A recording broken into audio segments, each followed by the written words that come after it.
సుర గంగా జల సంగమ క్షేత్రం రంగుల హరివిల్లుల విలసిల్లిన నిలయం భారతదేశం మన జన్మ ప్రదేశం భారత ఖండం ఒక అమృత భాండం ఉత్తరాన నెలకొన్నది హిమగిరి శిఖరం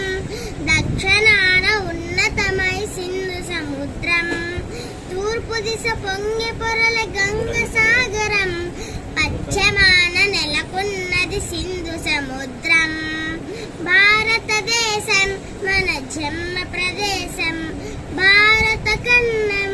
ఒక అమృత భాండం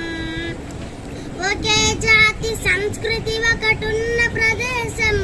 రత్నగర్భ పేరుగన్న భారతదేశం